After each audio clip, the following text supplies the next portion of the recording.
Welcome all the students. In our earlier class, we started our chapter number 2, basic accounting terms, and in that video, we learned 6 terms already. First was business transaction, event, capital, drawing, account, and liabilities.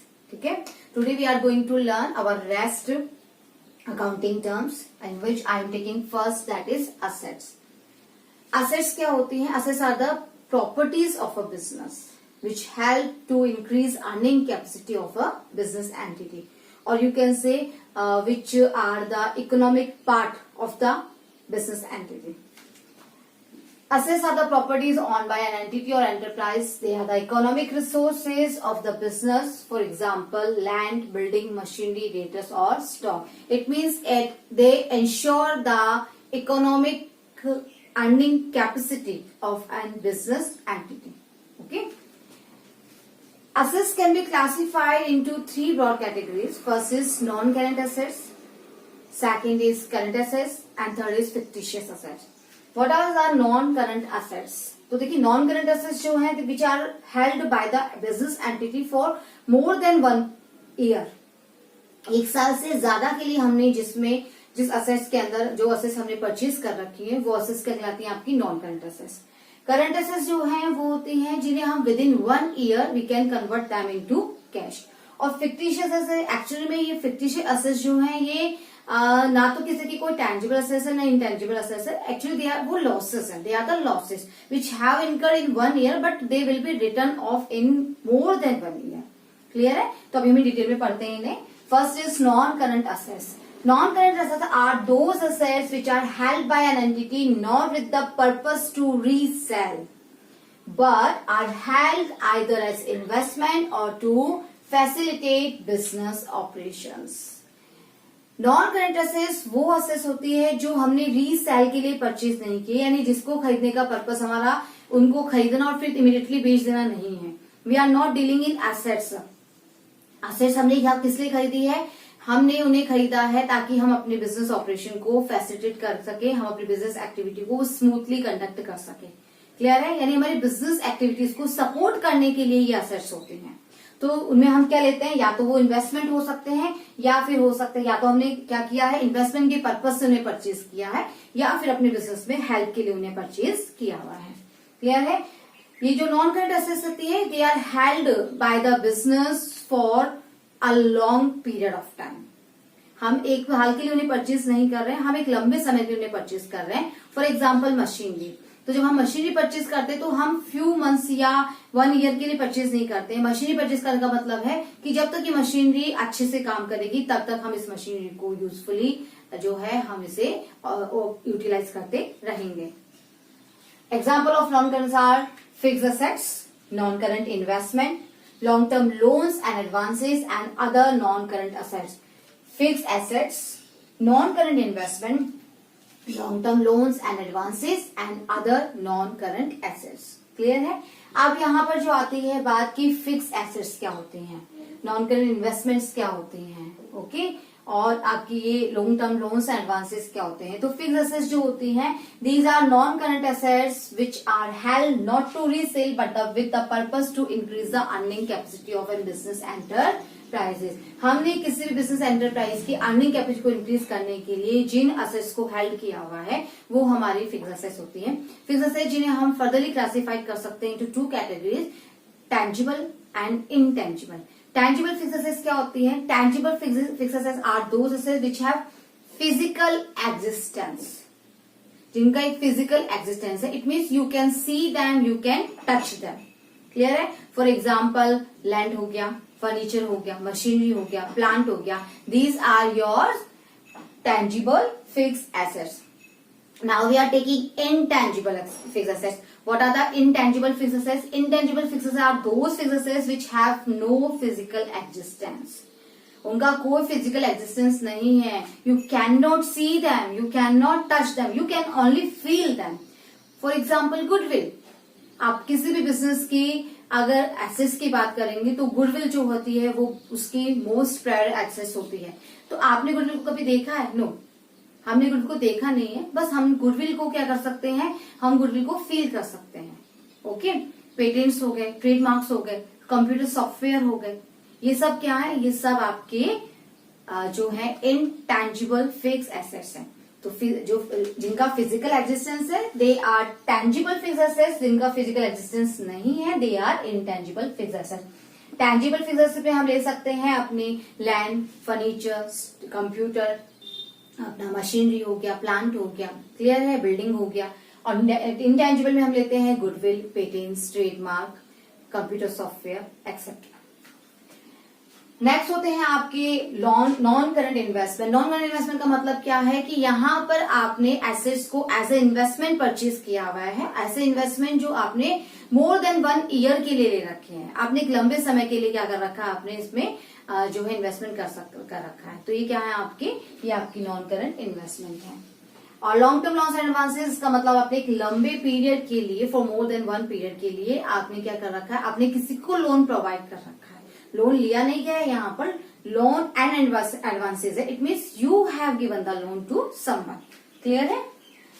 Next आती है current assets. Current assets क्या होती हैं, तो these assets are those assets which can be converted into cash within 1 year, that are known as current assets.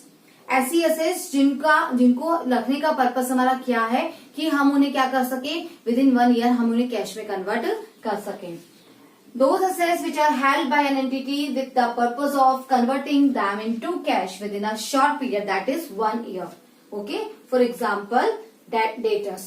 Debtors क्या होंगे, you have sold the goods on credit basis. तो जो जिसने आपसे परचेज किया है ना, वो क्या है आपकी, वो आपके डेटर्स हैं। तो आपको क्या करना है, you are to receive the money from your debtors. तो यही क्या है, यही है डेटर्स का कैश में कन्वर्ट हो जाना। ऐसे बीआर है, तो बीआर से भी आपको क्या करना, मनी रिसीव करना है। आपने स्टॉक मेंटेन करना है। स्टॉक का पर्पस क्या है आपका, कि आप इन गुड्स को सेल करके इसे क्या कर देंगे, कैश में कन्वर्ट कर देंगे। तो these are known as your current assets, जिसमें डेटर्स आ गए, स्टॉक आ गए, बीआर आ गए, प्रीपेड एक्सपेंसेस आ गए एक्सेट्रा। ओके। नेक्स्ट आते हैं आपकी फिक्टिशियस असेट्स। तो अभी मैंने बताया they are neither tangible assets or not intangible assets. Actually they are losses. They are losses which are not written off in the year in which they are incurred, but in more than 1 year. जैसे हम example से समझते हैं, मैंने क्या किया, अपनी organisation के लिए, अपने बिजनेस के लिए एक लार्ज स्केल पर एडवर्टाइजमेंट कैंपेन डिजाइन किया। ठीक है। अब उस एडवर्टाइजमेंट कैंपेन के अंदर मेरा बहुत सारा इन्वेस्टमेंट, बहुत सारा मनी जो है वो स्पेंड हो गया। मोर देन मान लीजिए 5 लाख का मेरा एक्सपेंसेस आया है। अब ये 5 लाख जो है, अब जो एडवर्टाइजमेंट कैंपेन हुआ वो सक्सेसफुल रहा, यानी उसके एडवांटेज मुझे आने वाले कई सालों तक मिलने वाले हैं। तो किया मैंने कहा इस साल 2020 में, बट इसका बेनिफिट मैंने एस्टिमेट किया तो मुझे आने वाले 10 ईयर्स तक इसका बेनिफिट मिलने वाला है, यानी 2030 तक मैं इसका बेनिफिट लेने वाली हूँ। तो यहाँ पर क्वेश्चन ये कहता है कि जब आपका उसका बेनिफिट जो है इतने साल तक लेने वाले, तो उसकी जो कॉस्ट है उसे भी आप इतने ईयर्स में डिवाइड कर दीजिए। अकेले 2020 में ये पूरा का पूरा कॉस्ट जो है ये राइट ऑफ नहीं किया जाना चाहिए, ये P&L से कम नहीं किया जाना चाहिए, बल्कि इसे हमें 10 ईयर्स में डिवाइड कर देना चाहिए। तो मैंने इसको जब 10 ईयर्स में डिवाइड किया तो कितना आया, 5000 ईच ईयर आया। क्लियर है। अभी जो 5000 है मेरा करंट ईयर का 5000, वो तो इस साल राइट ऑफ हो जाएगा। रेस्ट जो मेरे पास अमाउंट बचा, कितना बचा, वो अमाउंट जो है वो मैं क्या करूंगी, मैं उसको नेक्स्ट ईयर के लिए ट्रांसफर कर दूंगी। ठीक है।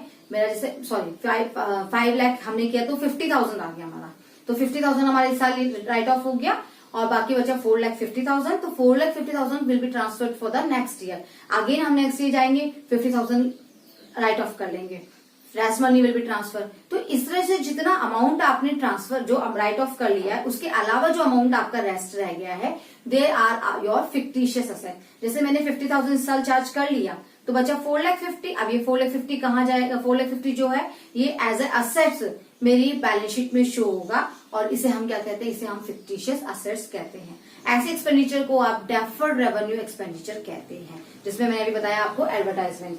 तो deferred revenue expenditure such as advertisement expenditure and loss on issue of debenture. जब हम कंपनी की बात करते हैं और कंपनी डिबेंचर इश्यू करती है तो डिबेंचर पे होने वाला जो लॉस होता है वो भी इसी कैटेगरी में आता है। क्लियर है। तो ये थी हमारी असेट्स। मैं एक बार वापस बता देती हूँ। Assets are the property of a business entity which are classified into non-current assets, current assets and fictitious assets.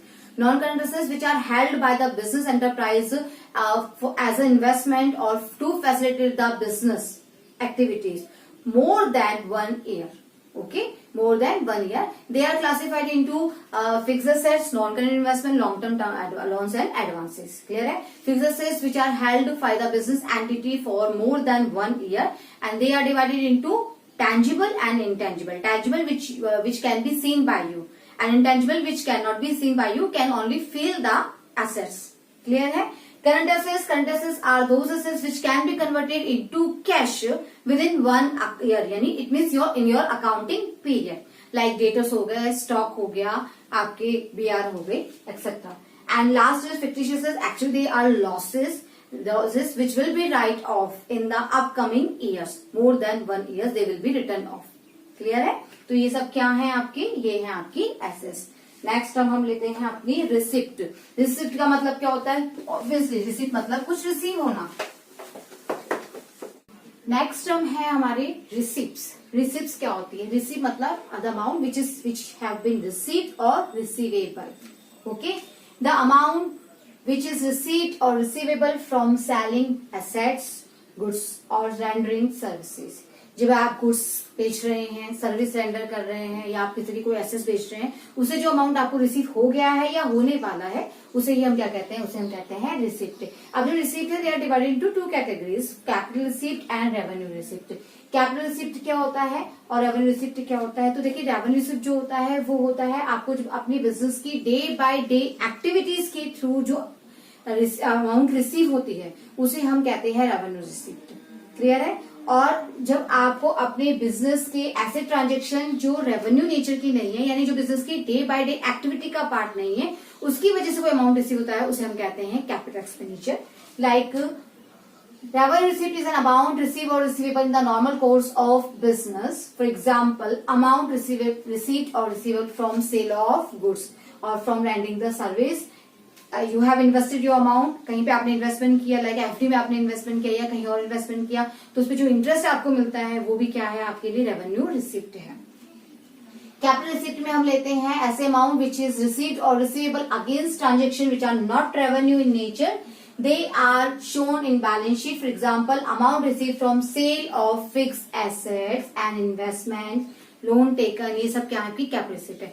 2 receipt है. रेवेन्यू रिसिप्ट बिजनेस की डे बाय डे एक्टिविटीज से, लाइक मैं अपनी गुड्स, जैसे मेरा मान लीजिए गारमेंट्स का बिजनेस है, तो गारमेंट्स की बिजनेस की एक्टिविटीज के थ्रू जो मुझे अर्निंग होती है, जो मुझे जो अमाउंट रिसीव होता है, जैसे मैंने अपनी गुड्स को सेल किया, तो उससे जो मेरे को अमाउंट रिसीव होगा, वो अमाउंट क्या कहलाएगा? वो अमाउंट रेवेन्यू रिसिप्ट कहलाएगा. लेकिन मैंने अपने बिजनेस को फैसिलिटेट करने के लिए फर्नीचर मेंटेन कर रखा है, उसमें से मान लीजिए थोड़ा सा फर्नीचर जो है वो अब आउटडेटेड हो गया, या मान लीजिए बहुत पुराना हो चुका है, तो मैं इसको डिस्कार्ड करती हूँ, मैं इसको सेल कर देती हूँ, तो उस सेल की वजह से जो अमाउंट रिसीव होगा उसे हम कहेंगे कैपिटल रिसिप्ट. क्लियर है? तो ये रेवेन्यू रिसिप्ट और कैपिटल रिसिप्ट. रेवेन्यू रिसिप्ट हमेशा आपके प्रॉफिट एंड लॉस अकाउंट में दिखाई जाती है, जबकि जो कैपिटल रिसिप्ट है वो हमेशा बैलेंस शीट का पार्ट होती है. नेक्स्ट आता है एक्सपेंडिचर. एक्सपेंडिचर मतलब जो अमाउंट आपने स्पेंड किया है, खर्च किया है, चाहे वो आपने किसी एसेट्स को अक्वायर करने के लिए किया हो, चाहे आपने वो गुड्स अक्वायर करने के लिए किया हो. अमाउंट स्पेंड और liability incurred for acquiring goods और services, they are known as expenditure. Expenditure भी हम 3 कैटेगरी में डिवाइड कर सकते हैं: capital expenditure, revenue expenditure and deferred revenue expenditure. Capital expenditure which are incurred for acquiring or purchasing any assets, any fixed assets in the business, they are known as capital expenditure.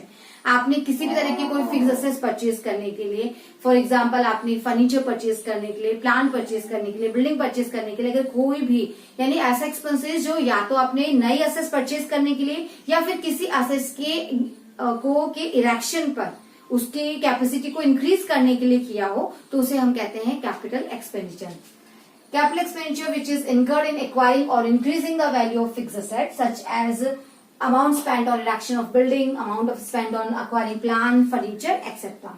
Next is revenue expenditure. Revenue expenditure कौन से होते हैं? जो आपने अपने goods को, अपने जो आपका बिजनेस है, मेन बिजनेस है आपका, जिस भी गुड्स में आप डील कर रहे हैं, उन गुड्स के लिए जो आपने एक्सपेंडिचर किए हैं उन्हें हम कहते हैं हमारे रेवेन्यू एक्सपेंडिचर.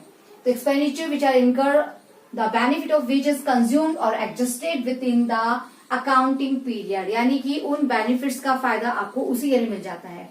आपने अपनी गुड्स को प्रोड्यूस किया तो प्रोडक्शन तक आपने जितने भी चार्जेस लगाए हैं, जितने भी एक्सपेंसेस किए हैं, आपने गुड्स परचेज किया, आपने उनकी स्टोर यूज किया, आपने वेजेस लगाया, आपने कोल गैस कंज्यूम किया, आपने फैक्ट्री लाइटनिंग किया, तो ये सारे खर्चे मिलाकर आपका जो बनता है वो बनता है cost of goods sold.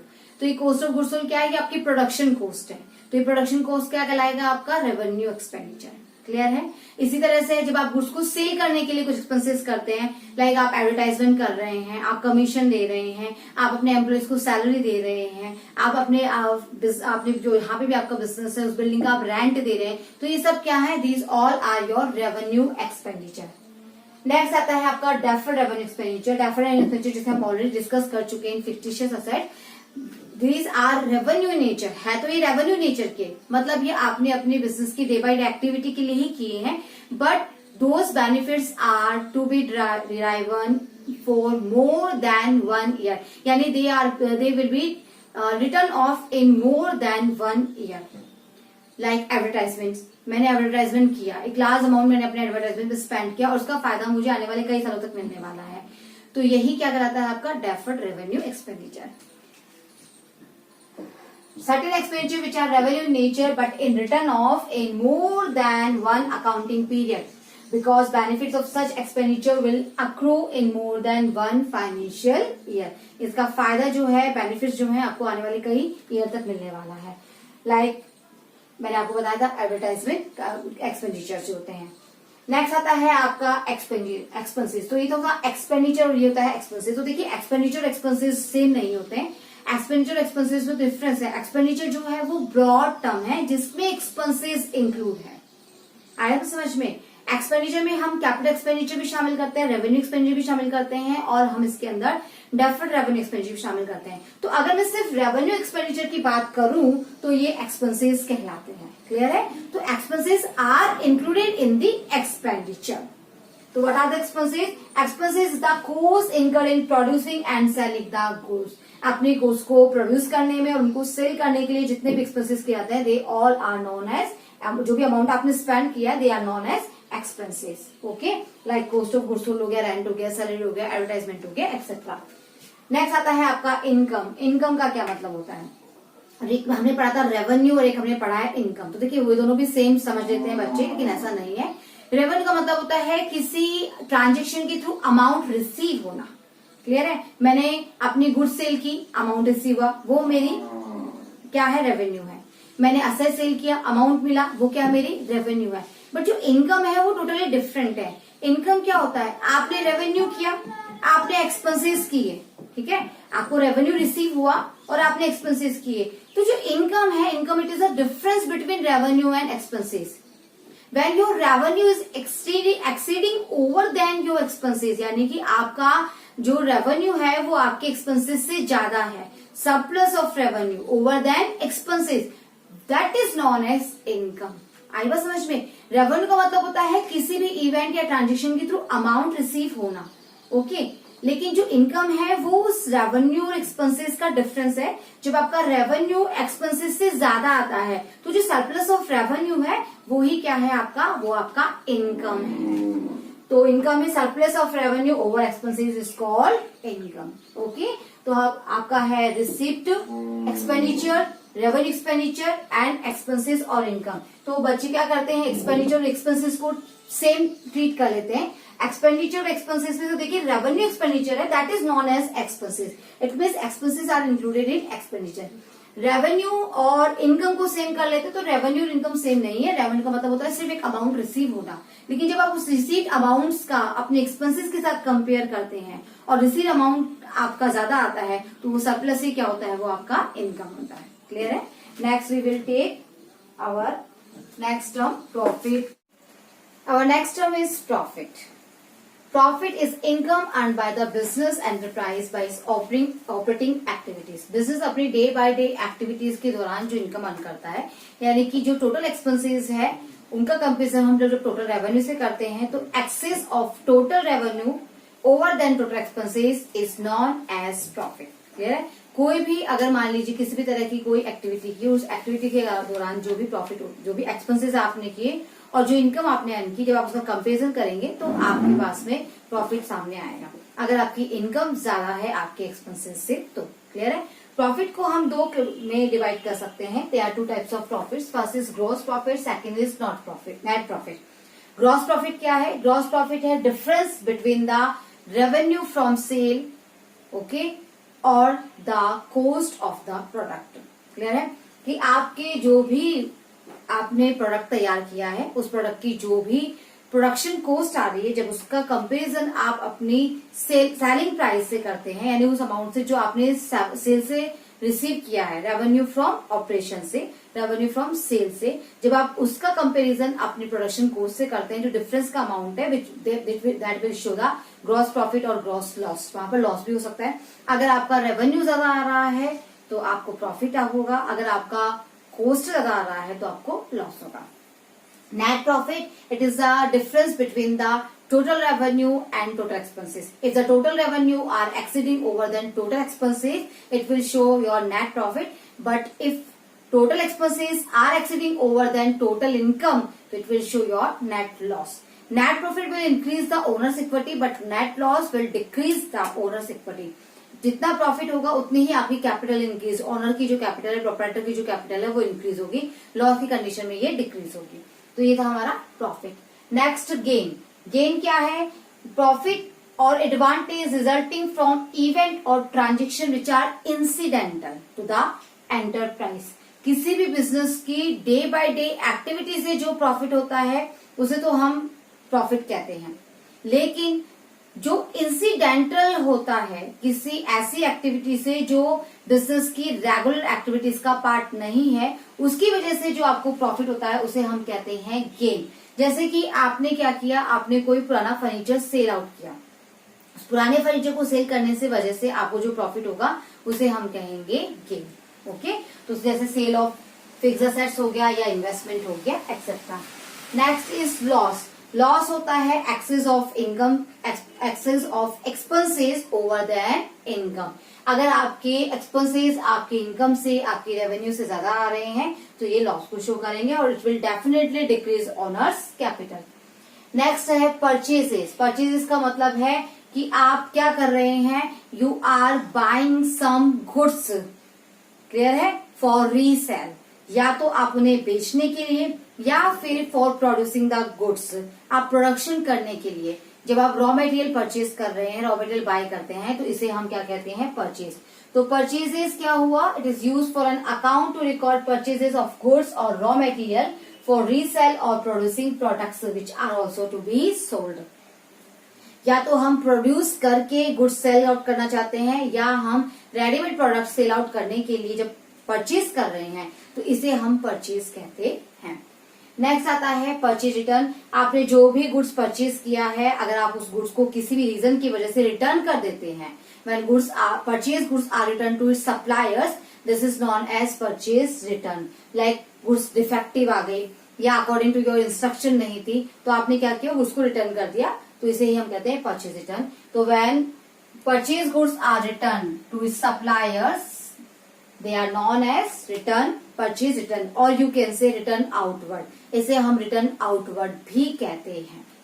Next आता है आपका सेल। सेल का मतलब है you are transferring the ownership of goods of services to another person in the exchange of some value. कुछ वैल्यू की खातिर आप क्या कर रहे हो, आप अपनी गुड्स की ओनरशिप को किसी और को ट्रांसफर कर रहे हो। जैसे कि मेरे पास में फर्नीचर है, तो मैंने फर्नीचर किसी और को सेल कर दिया, बदले में उससे पैसा ले लिया। क्लियर है? तो जब मैंने कैश में उसे सेल किया तो कैश मेरे पास आ गया, लेकिन फर्नीचर का ओनर अब कोई और बन गया, इसे ही हम सेल कहते हैं। तो सेल्स है transfer of ownership of goods और service to customer for a price. Sales return. Sales return का मतलब है कि जो गुड्स हैं जो आपने सेल की हैं, जब वो उनमें से कुछ गुड्स आपके पास रिटर्न होकर आ जाती हैं, तो उसे हम कहते हैं सेल्स रिटर्न, और आप इसे सेल्स इनवर्ड भी कह सकते हैं। सेल्स रिटर्न और रिटर्न इनवर्ड।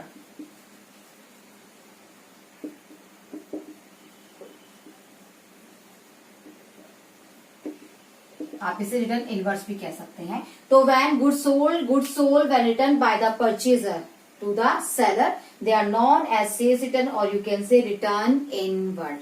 क्लियर है? तो परचेज किया हुआ गुड्स जब आप वापस करते हो उसे परचेज रिटर्न कहते हैं। सोल्ड किया हुआ गुड्स जब आपके पास वापस आता है तो उसे सेल्स रिटर्न कहते हैं। परचेज रिटर्न को हम रिटर्न आउटवर्ड्स कहते हैं और सेल्स रिटर्न को हम रिटर्न इनवर्स कहते हैं।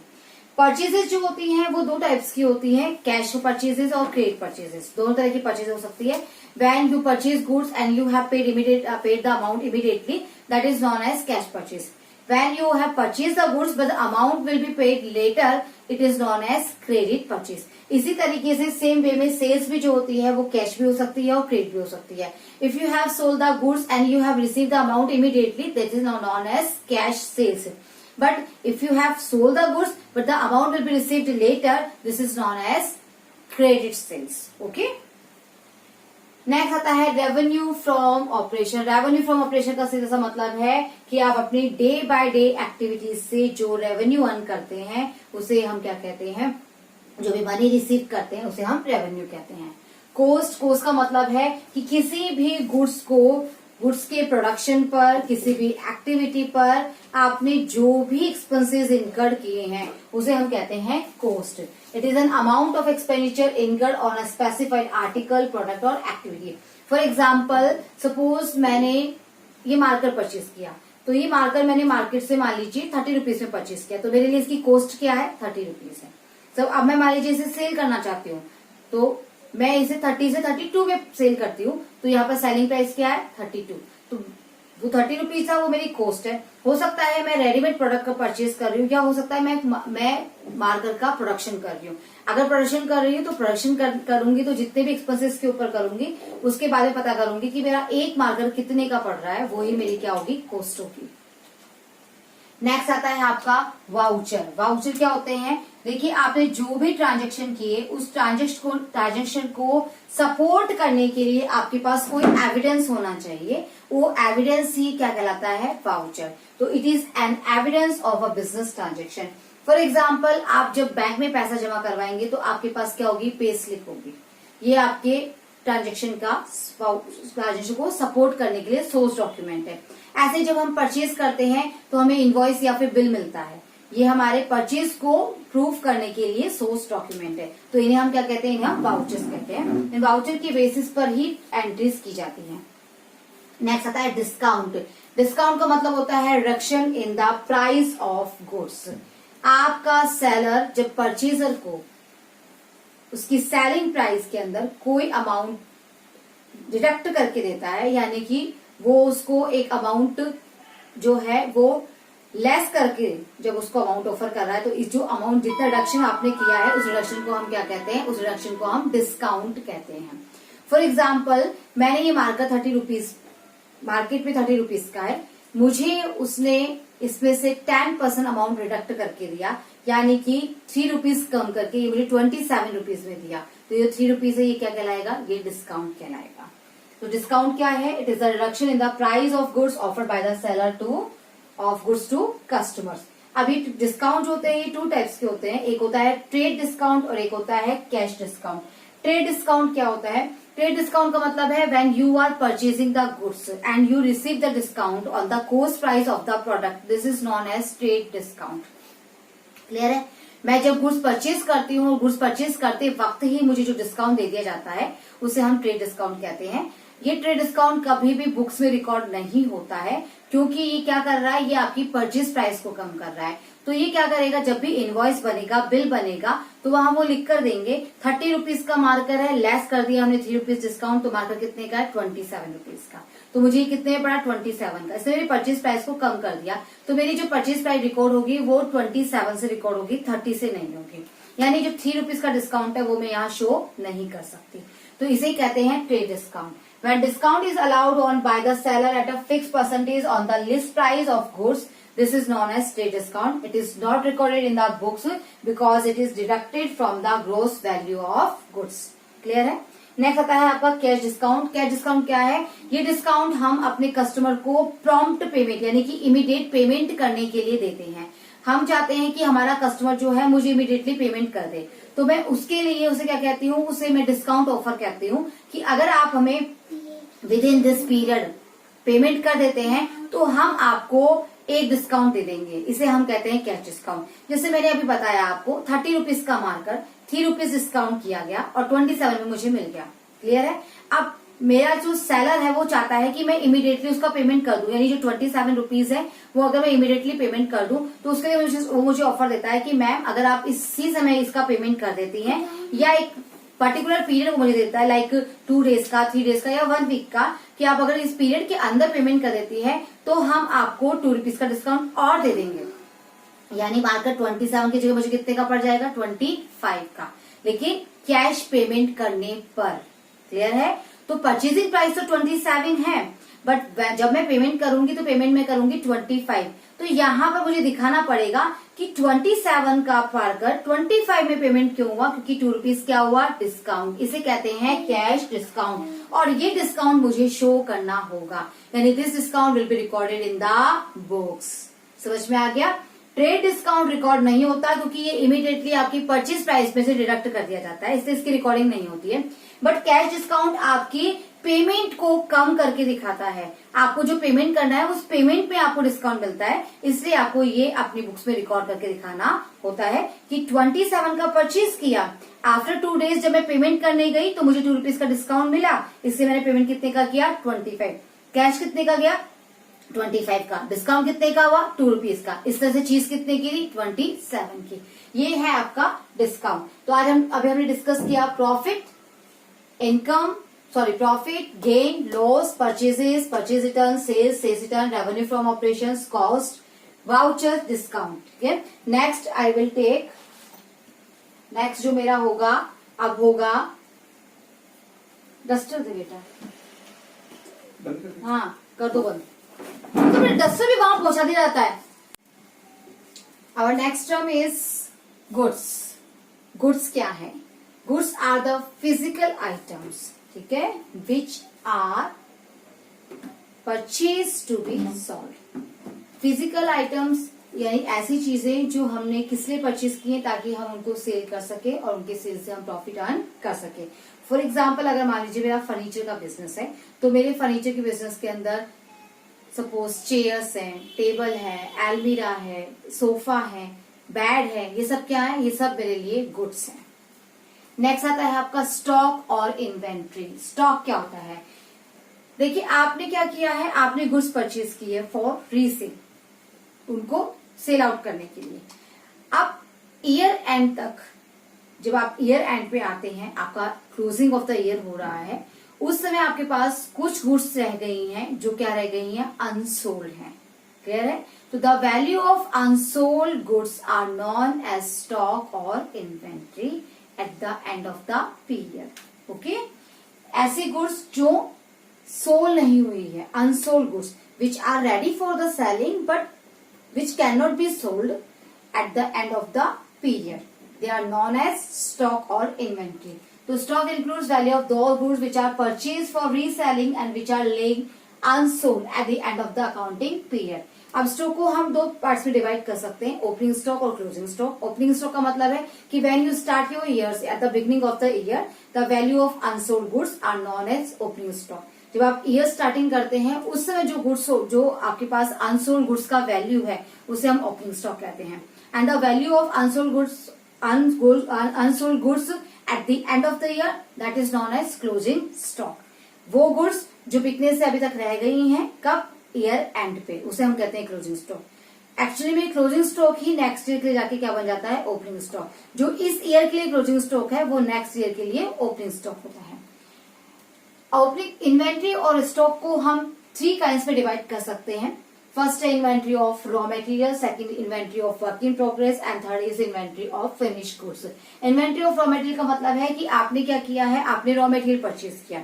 जैसे मैंने अभी बताया कि मेरा फर्नीचर का बिजनेस है, तो मैंने फर्नीचर के लिए टिम्बर परचेज किया। क्लियर है। अब इस रॉ मटेरियल में से भी कुछ रॉ मटेरियल जो है वो मेरा यूज नहीं हो पाया, ईयर एंड तक यूज नहीं हो पाया, प्रोडक्शन के अंदर वो नहीं जा पाया। तो जो बचा हुआ रॉ मटेरियल है जो यूज नहीं हो पाया है उसे हम क्या कहते हैं, inventory of raw material. Inventory of raw material means raw material purchased for using them in producing good but still laying unused.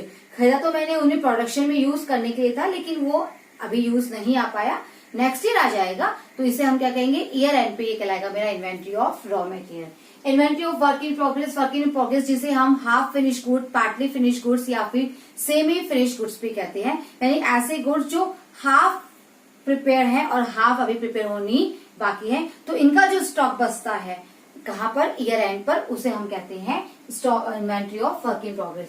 और इन्वेंट्री ऑफ फिनिश गुड्स यानी कि ऐसी गुड्स जो कंप्लीटली फिनिश्ड हो चुकी हैं, they are ready for sale, लेकिन year end तक वो अभी तक सेल नहीं हो पाई हैं, they are laying unsold, this is known as inventory of finish goods. The completely processed goods which are ready for sale but laying unsold at the end of the year. Next आता है हमारे पास trade receivables. Trade receivables क्या होते हैं, ये receivables का मतलब होता है कि when you sold your goods, when you have sold your goods और when you have rendered your service, ठीक है, to someone, to another person, to another firm, the amount is still receivable, आपको अभी तक उनसे अमाउंट लेना बाकी है, इन्हें कहते हैं हम trade receivables. It refers the amount receivable on account of sale of goods or service rendered by a business in the normal course of business। जैसे मैंने अपने एक कस्टमर को 20,000 का फर्नीचर सोल्ड कर दिया है, लेकिन उससे भी अमाउंट लेना बाकी है, तो वो मेरे लिए क्या है, वो मेरा ट्रेड रिसीवेबल्स है। ट्रेड रिसीवेबल्स में हम दो को शामिल करते हैं, डेटर्स एंड बिल्स रिसीवेबल्स। एक होते हैं डेटर्स और एक होते हैं बिल्स रिसीवेबल्स। डेटर्स वो पर्सन होते हैं या वो फर्म्स होती हैं या वो बिजनेस होते हैं जिनको मैंने गुड्स तो सोल्ड कर दिया है, लेकिन अभी तक उनसे उनका अमाउंट रिसीव करना बाकी है, यानी मैंने क्रेडिट पर उन्हें गुड्स सोल्ड किया है। Debtors represents those person or firms to whom goods have been sold on credit but payment has not been received। Payment अभी रिसीव करना बाकी है। नेक्स्ट आता है बिल्स रिसीवेबल्स। बिल्स रिसीवेबल का मतलब है bill of exchange which is accepted by the debtor. Clear है? In this he is giving or he is promising that the particular amount will be receivable on the specified date। आपका debtor एक bill of exchange को accept कर रहा है जिसपे वो ये प्रॉमिस कर रहा है कि स्पेसिफाइड डेट को वो अपना अमाउंट पेमेंट कर देगा। तो बिल ऑफ एक्सचेंज जो है ये मेरे लिए तो बन गया बिल्स रिसीवेबल और डेटर के लिए ये बन गया है, डेटर जिसे की पेमेंट करना है उसके लिए बन जाएगा ये बिल्स पेएबल। क्लियर है? तो जिसको रिसीव करना है उसके लिए ये बिल्स रिसीवेबल है, जिसको पेमेंट करना है उसके लिए बिल्स पेएबल है। तो bill of exchange in which amount of which will be received on the specified date, okay, accepted by a debtor। Trade payables just trade receivables का अपोजिट है ट्रेड पेबल्स। ट्रेड रिसीवेबल में हमने क्या किया है, हमने गुड्स सोल्ड किया है ऑन क्रेडिट बेसिस। यहाँ पे हम गुड्स परचेज करते हैं ऑन क्रेडिट बेसिस, यानी यहाँ हमें पेमेंट करना है। हमने गुड्स तो परचेज कर लिए पर हमने अभी तक पेमेंट नहीं किया है। Trade payables, it is the amount payable for purchase of goods or service taken in the ordinary course of business। It includes creditors and bills payables। Debtors का opposite है creditors और bills receivables का है bills payable। Clear है? वही bill of exchange debtors के view से bills payable है और रिसीवेबल की जिसे रिसीव करना है क्रेडिटर के व्यू से ये क्या है, बिल्स रिसीवेबल्स है। तो यहाँ पर आते हैं क्रेडिटर्स। क्रेडिटर्स वो पर्सन है या वो फर्म है जिनसे फर्म ने ओस किया, यानी जिनका गुड्स फर्म ने परचेज कर लिया ऑन क्रेडिट बेसिस लेकिन अभी तक पेमेंट करना बाकी है। तो ओस amount against credit purchase of goods और service taken but the amount is not payable yet. Okay, and the pay is payable a bill of exchange accepted by the person और enterprise that amount of which will be payable on the specified date. Clear है? अब आता है next bad debts. Bad debts अभी हमने debtors पढ़े थे, debtors जिनको हमने गुड्स सोल्ड किया है ऑन द क्रेडिट बेसिस। अब हमें मान लीजिए मैंने 50,000 का गुड्स जो है वो क्रेडिट बेसिस पर मिस्टर एक्स को सेल आउट किया है। अब मिस्टर एक्स से मुझे कितना रिसीव करना बाकी है, 50,000। अब मान लीजिए कि मिस्टर एक्स जो है वो मुझे 50,000 में से 45,000 का ही पेमेंट करते हैं, बाकी 5,000 का पेमेंट वो नहीं कर रहे हैं। वो पैसा अब मुझे रिसीव भी नहीं हो सकता है किसी भी रीजन की वजह से। इसे हम कहते हैं बैड डेब्ट्स, यानी जो पैसा आपका डूब गया। सीधी सी बात है कि ये क्या है आपका bad debts. The amount which has become irrecoverable from your debtors। वो अमाउंट जो आप अपने डेटर से रिसीव नहीं कर पाएंगे, that is known as bad debts. तो bad debts it is the amount that has become irrecoverable from your debtors. Clear है? आपको अपने डेटर से जितना पैसा अब नहीं मिल पाएगा, it is known as bad debts. For example, मान लीजिए मुझे किसी से 1 लाख लेना है, अब वो 1 पर्सन इंसॉल्वेंट डिक्लेयर हो जाता है। इंसॉल्वेंट का मतलब है कि उसकी जो इकोनॉमिक कंडीशन है वो बहुत ज्यादा खराब हो चुकी है और कोर्ट ने उसको इंसॉल्वेंट डिक्लेयर कर दिया, दिवालिया घोषित कर दिया है। तो अब आपको उसकी 1 लाख में से सिर्फ 20,000 ही मिल सकता है। तो 20,000 तो आपको मिल जाएगा, बाकी 80,000 आपके लिए क्या बन चुका है? Bad debts. क्लियर है? तो ये था हमारा नेक्स्ट बैड डेब्ट्स। तो यहाँ पर हमने पढ़ा स्टॉक। स्टॉक जिसे हम 2 पार्ट्स में डिवाइड करते हैं, ओपनिंग स्टॉक और क्लोजिंग स्टॉक। स्टॉक यानी वो गुड्स जो आपकी सोल्ड होने से रह गई है eight the end of the period.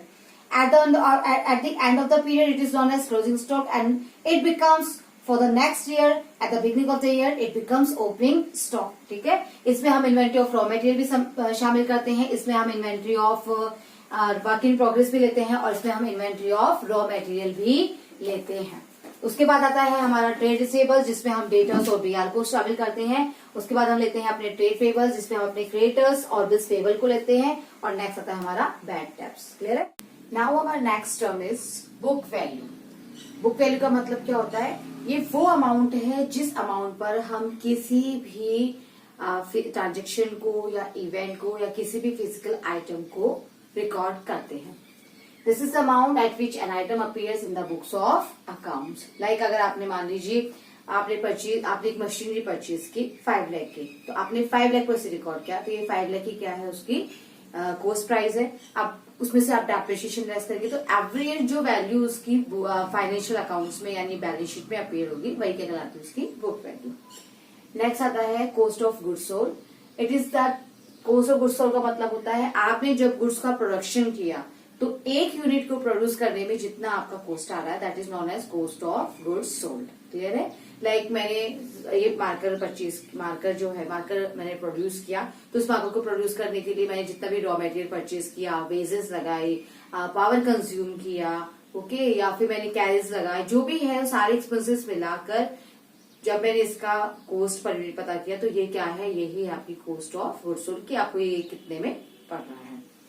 Next आता है आपका डेप्रिसिएशन। डेप्रिसिएशन क्या होता है? देखिए, जब एन्युअल परचेज फिक्स असेट्स, जब आप फिक्स असेट परचेज करते हैं, मशीनरी हो गया, फर्नीचर हो गया, बिल्डिंग हो गया, तो इन सबकी प्राइस में क्या होता है? एवरी ईयर इनकी प्राइस में एक फॉल आता है, एक रिडक्शन आता है। ये रिडक्शन ये क्या है? ये रिडक्शन डेप्रिसिएशन है। जो आप इसका कंटिन्यूअस यूज कर रहे हो, या मान लीजिए टेक्निकल अपग्रेडेशन के कारण ये डिस्कार्ड हो गई है, क्लियर है, या फैशन से आउटडेटेड हो गई हैं, तो जो भी रीजन होता है उस रीजन की वजह से जब इसकी वैल्यू में कमी आ जाती है, तो इसे ही हम क्या कहते हैं? Depreciation.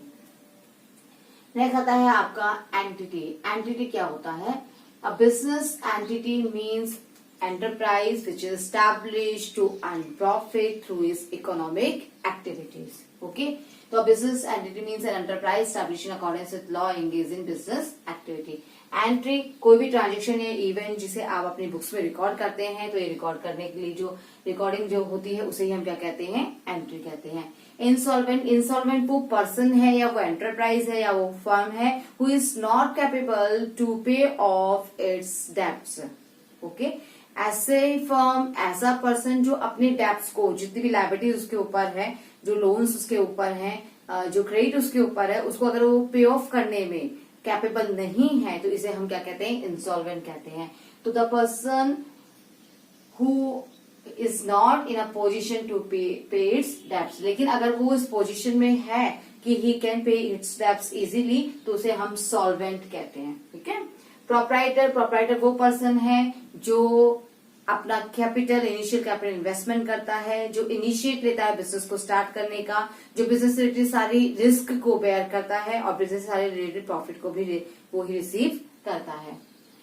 Debit and credit. Debit हम जानते हैं कि when we record an transaction, every transaction has two aspect, first is debit and second is credit. तो जो हमारा अकाउंट हम बनाते हैं, तो अकाउंट की जो हमारी लेफ्ट हैंड साइड है, तो लेफ्ट हैंड साइड पे कौन होता है? डेबिट, और राइट हैंड साइड पे होता है अपना क्रेडिट।